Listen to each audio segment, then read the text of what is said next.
Hello everyone, आप सबका स्वागत है। आज की वीडियो में हम लोग बात करेंगे जीएस पेपर वन के सिलेबस की। ठीक है, जीएस पेपर वन के सिलेबस को दिखाऊंगा और पीवाईक्यू हर एक कीवर्ड से पीवाईक्यू आ रहा है, पीवाईक्यू को दिखाऊंगा। ठीक है, बहुत सारे बच्चे ये गलती करते हैं क्योंकि पीवाईक्यू को नहीं देखते हैं और सिलेबस को नहीं देखते हैं, पढ़ते जाते हैं। ये बुक पढ़ेंगे, वो बुक पढ़ेंगे, इधर उधर भटकते रहते हैं। देखिएगा यूपीएससी का क्वेश्चन उससे सॉल्व नहीं होगा। यूपीएससी का क्वेश्चन सिलेबस से और पीवाईक्यू के जरिए ही आप सॉल्व कर पाएंगे। किसी भी टॉपर का एक इंटरव्यू देखिएगा, वो दो चीजें ही रिकमेंड करेंगे, एक सिलेबस, दूसरा पीवाईक्यू। ठीक है, इससे ज़्यादा आपको नहीं पढ़ना है, उतना सिर्फ पढ़ के चले जाइए, आपका काम हो जाएगा। ठीक है, चलिए, इससे पहले वाले वीडियो में हम लोगों ने आर्ट एंड कल्चर का देख लिया था। आज की वीडियो में हम लोग मॉडर्न हिस्ट्री और पोस्ट इंडिपेंडेंट और वर्ल्ड हिस्ट्री को देखेंगे। ठीक है, देखिए यहाँ पे देखिए मॉडर्न हिस्ट्री में क्या क्या है। मॉडर्न इंडियन हिस्ट्री, ठीक है, अबाउट, फ्रॉम अबाउट, ठीक है, middle of the 18th century. ठीक है, यहाँ पे देखिए एंशियंट वर्स्ट कहीं पे भी नहीं लिखा हुआ है, एंशियंट हिस्ट्री का कहीं पे भी नहीं लिखा हुआ है। ठीक है, यहाँ पे देखिए लिखा हुआ है aspect of art form literature architecture from ancient to modern time. ठीक है, मॉडर्न एंशियंट से मॉडर्न का आर्ट, लिटरेचर और आर्किटेक्चर पूछा है, फैक्ट नहीं पूछा है, इसलिए फैक्चुअल चीजें मेंस के लिए आप नहीं पढ़िएगा। फैक्चुअल चीजें जो आता है वो प्री के एग्जाम में आता है। ठीक है, उसका आंसर राइटिंग करके भी कोई फायदा आपका होगा नहीं। मैं बार बार बोल रहा हूँ कि बहुत सारे बच्चे एंशियंट का आंसर राइटिंग करते हैं, तो वो करके कोई फायदा नहीं है, आपका टाइम सिर्फ लॉस होगा। ठीक है, आप एनसीईआरटी पढ़िए, स्टैंडर्ड बुक पढ़िए कि आप प्रीवियस क्वेश्चन सॉल्व कर पा रहे हैं कि नहीं, इस हिसाब से पढ़िए। ठीक है, ये इससे कोई फर्क नहीं पड़ता आप कौन सा सोर्स यूज कर रहे हैं। सोर्स क्या बोला जाता है, आपका मकसद है सिर्फ यूपीएससी क्लियर करना। ठीक है, यूपीएससी क्लियर करने के लिए आपको जो चीजें पढ़ने की जरूरत पड़े वो पढ़िए, लेकिन देखिए आपके आपका प्रीवियस ईयर का क्वेश्चन सॉल्व हो रहा है कि नहीं।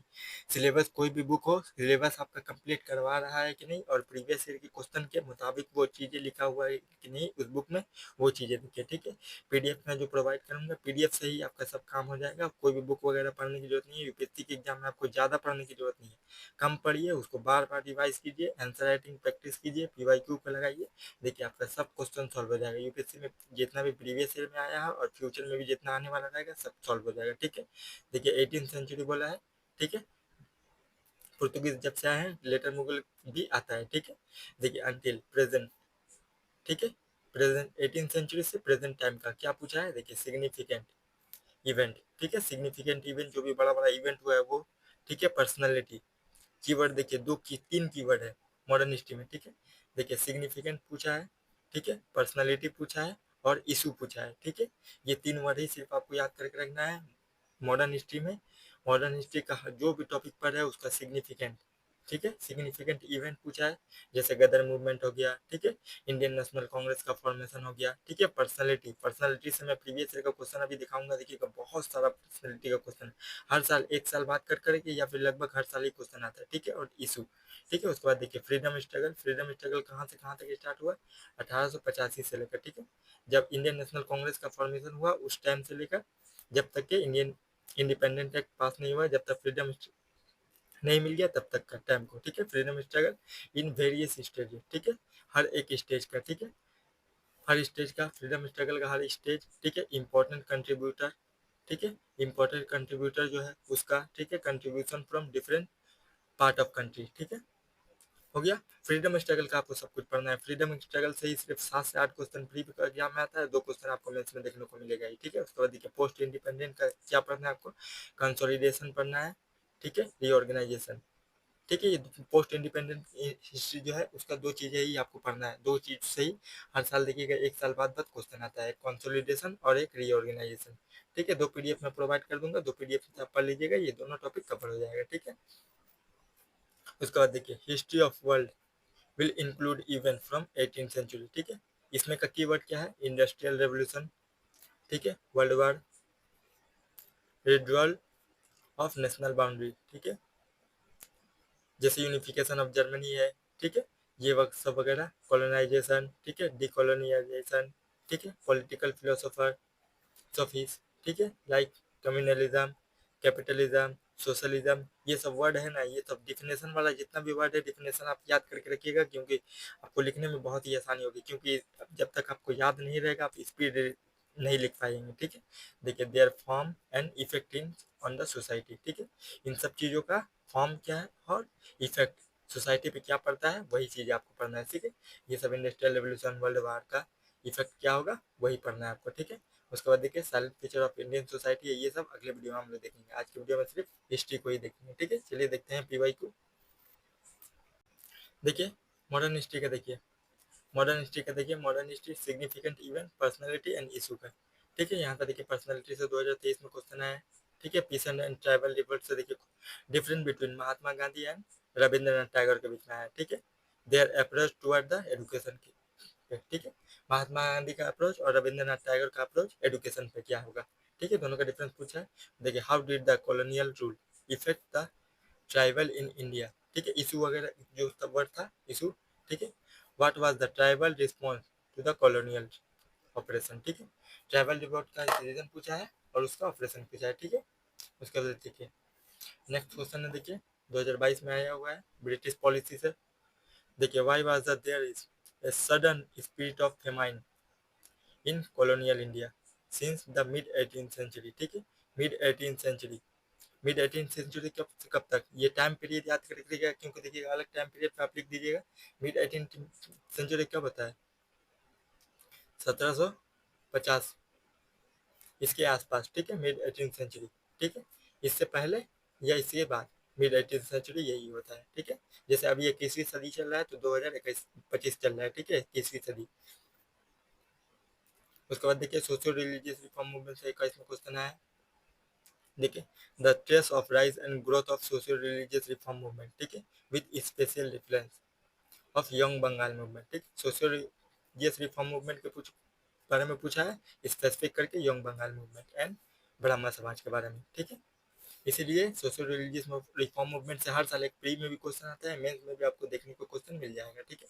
इवेंट ऑफ ब्रिटिश कॉन्क्वेस्ट, ठीक है, 2022 में देखिए the political and administrative reorganisation of state and territory has been continuous ongoing process since the mid 18th century, ठीक है।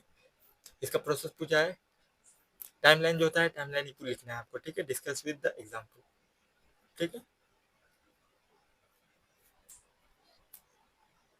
उसके बाद देखिए नेक्स्ट फिर सोशल रिलीजियस रिफॉर्म मूवमेंट से पूछा है, फिर पर्सनालिटी से पूछा है, ठीक है। सब क्वेश्चन दिखाने लगूंगा तो वीडियो बहुत लंबा हो जाएगा। जब टॉपिक एक्सप्लेन करूंगा ना मैं, दो चीजें करवाऊंगा, ठीक है। एक पीवाई क्यू भी एनालिसिस करवा दूंगा, पीवाई क्यू एनालिसिस करवाऊंगा उसका मॉडल आंसर के साथ, ठीक है। पीवाई क्यू एनालिसिस करा दूंगा, उसका मॉडल आंसर प्रोवाइड कर दूंगा। आप मॉडल आंसर के साथ ही आप लिखने की कोशिश कीजिएगा, नहीं लिखाएगा मॉडल आंसर को देखिएगा, मॉडल आंसर को देखकर उससे फिर से लिखने की कोशिश कीजिएगा, ठीक है।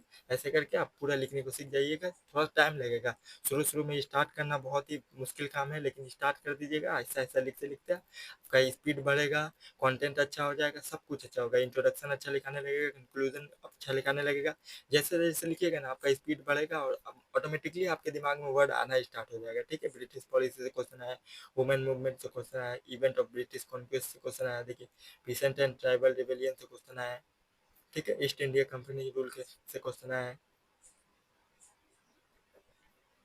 देखिए पर्सनालिटी से बहुत क्वेश्चन आता है, ठीक है। ब्रिटिश पॉलिसी से क्वेश्चन आता है, मिसलेनियस से क्वेश्चन आ गया है। देखिए पर्सनालिटी से कितना क्वेश्चन है, इसलिए पर्सनालिटी याद करके देखिए। देखिए मौलाना अबुल कलाम आजाद का पर्सनालिटी पूछा है, लॉर्ड डलहौजी का पर्सनालिटी से क्वेश्चन आया है, ठीक है। यहाँ पे देखिए किसका policy, several foreigner made India their homeland and participated in various movement, ठीक है। जितना भी फॉरेनर है, एनी विसेंट है और बहुत सारे हैं, वो सब के बारे में पूछा है, ठीक है। एनी विसेंट है, लॉर्ड डफरेन है, ठीक, लॉर्ड रिफेन है, जितने भी गवर्नर जनरल है उन सबको भी लिख सकते हैं आप, ठीक है। देखिए फ्रीडम स्ट्रगल से देखिए मॉडरेट फेस से, पर्सनालिटी से गार्डियन फेस से, ठीक है। फ्रीडम स्ट्रगल का हर एक स्टेज पूछा है, ठीक है। तो इसी के लिए फ्रीडम स्ट्रगल का 1885 से 1947 के पीरियड के जितना भी इवेंट हुआ है सबका सिग्निफिकेंट आपको पढ़ना जरूरी है, ठीक है। गार्डियन फेस से क्वेश्चन आया है, ठीक है। ब्रिटिश पॉलिसी से देखिए 21 में 20 में दो क्वेश्चन आए, ठीक है। फ्रीडम स्ट्रगल से हर साल दो क्वेश्चन, एक क्वेश्चन आपको देखने को मिलेगा ही, ठीक है। देखिए हर साल दो क्वेश्चन एकदम आएगा ही, 17 में दो क्वेश्चन, 16 में एक आया, 14 में दो क्वेश्चन, 13 में क्वेश्चन आया, ठीक है। 13 तक ही यहाँ पर दिए है, ठीक है। और ये आर्ट एंड कल्चर वाला वीडियो तो मैंने पहले ही अपलोड कर दिया, ठीक है। मैं सब की भाई को आपको दिखा नहीं रहा हूँ, सिर्फ आपको इसीलिए वजह से दिखा रहा हूँ कि हर क्वेश्चन जो है वो जो सिलेबस में वर्ड मेंशन है, की वर्ड जो मेंशन है मैंने दिखाया, सिग्निफिकेंट, इवेंट, ये सब चीज़ें से, पर्सनैलिटी, यही से क्वेश्चन आ रहा है। क्वेश्चन आपको यूपीएससी का एग्जाम देखिए, सिलेबस एकदम बाउंड्री डिसाइड किया हुआ है कि बाउंड्री के अंदर से ही आएगा। और बाउंड्री के अंदर मान लीजिए आपका एक इलाका में आपका घर है, ठीक है, एक इलाका में आपका घर है, घर के घर में बहुत इलाका में बहुत सारा घर है, ठीक है, और एक घर में खजाना रखा हुआ है, ठीक है, ये बाउंड्री है, ठीक है, सिलेबस है यूपीएससी का। लेकिन इसमें बहुत ज़्यादा, सब में थोड़ा थोड़ा खजाना है, इसमें बहुत ज़्यादा खजाना है, ठीक है। तो ये पता कैसे चलेगा, ये आप यूपीएससी के पीवाईक्यू को देखिएगा तब पता चलेगा कि इसमें थोड़ा सा ज़्यादा खजाना है। क्यों? क्योंकि यूपीएससी प्रीवियस ईयर में तो आपको बता दे रहा है कि इस यहाँ से मैं क्वेश्चन पूछ रहा हूँ और फ्यूचर में भी यहीं से क्वेश्चन पूछूंगा, ठीक है। इसलिए आपके लिए पीवाईक्यू बहुत जरूरी है कि आप आंसर राइटिंग भी कर रहे हैं तो मैं बोलूँगा कि पीवाईक्यू को लिखनी ज़्यादा, ठीक है। मॉडल आंसर से ज़्यादा अच्छा है कि पीवाईक्यू का आप लिखिए, ठीक है। पीवाईक्यू का बहुत सारा बुक आता है, किसी भी दृष्टि आईएएस का या फिर कोई भी अदर पब्लिकेशन का बुक एक खरीद लीजिए, उसमें मॉडल आंसर लिखा होता है। उस मॉडल आंसर को पढ़िए, खुद से लिखने की कोशिश कीजिए और इजी लैंग्वेज में लिखने की कोशिश कीजिए, ठीक है। 3 चीज़ें लिखा था, इंट्रोडक्शन, बॉडी, कंक्लूजन, ठीक है। बॉडी में सबका आंसर सेम ही होता है, सिर्फ चेंज रहता है इंट्रोडक्शन और कंक्लूजन में। तो अपने हिसाब से इंट्रोडक्शन लिखने की कोशिश कीजिए और जो क्वेश्चन की रिक्वायरमेंट है इंट्रोडक्शन वही लिखिए, ठीक है। आज के वीडियो में इतना ही, अगले वीडियो में हम लोग नेक्स्ट टॉपिक को देखेंगे, ठीक है। नेक्स्ट वीडियो में सोसाइटी को देखेंगे या फिर ज्योग्राफी को देखेंगे, ठीक है। जीएस पेपर 1 पहले कंप्लीट करा दूँ, ये सब सिलेबस वाला पहले वीडियो कंप्लीट करा दूँ, उसके बाद के मॉडल आंसर के साथ ही मैं एक एक टॉपिक करवाऊंगा, ठीक है। ऐसे आपका आंसर राइटिंग भी हो जाएगा, ठीक है। दिसंबर से पहले मैं कोशिश करूंगा जितना भी मेंस वाला टॉपिक है, मेंस वाला टॉपिक को कवर करा दूँ, ठीक। Thank you, bye bye.